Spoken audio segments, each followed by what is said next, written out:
Today I would like to share some memories of my dad with you all. Actually, the very first memory that I have is sitting on his crossbar of his bike when we went out for family bike rides in the Phoenix Park. When I was old enough to ride my own bike with training wheels, I did so, but sadly couldn't always keep up with the rest of them. He would ride his bike next to mine and place his hand on my back to give me the extra boost. My dad taught me how to fish, and he would take Mark and I down to the Grand Canal to try our luck. We loved it, although from memory, I think we only caught eels.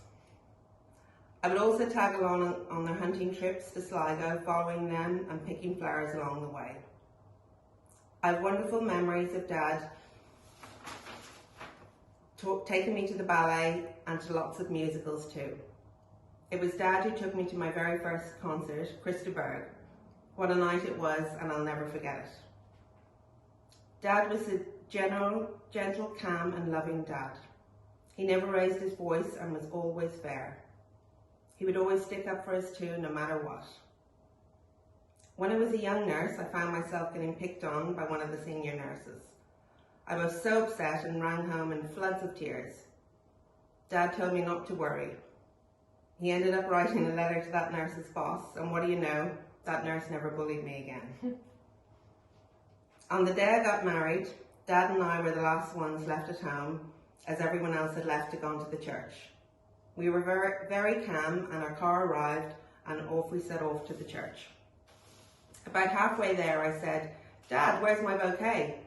"I have no idea," he said. We both burst out laughing and asked the driver to return back home.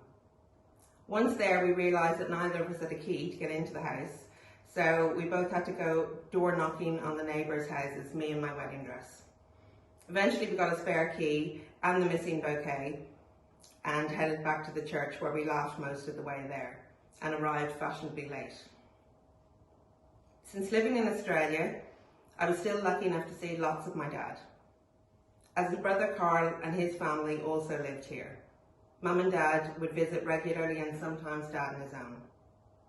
He loved Australia, and especially his beloved Fremantle. The laid-back lifestyle here suited him, and the warm weather and the stunning sunsets.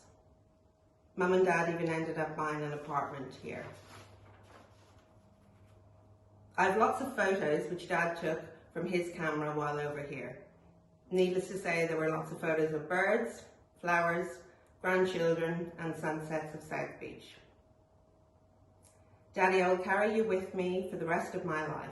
I will try to remember all of the advice and words and wisdom you gave to me.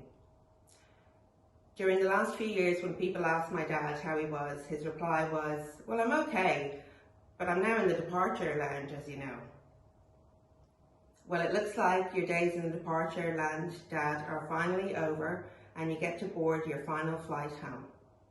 Thank you for everything. Love forever, your princess. Love you, Grandma.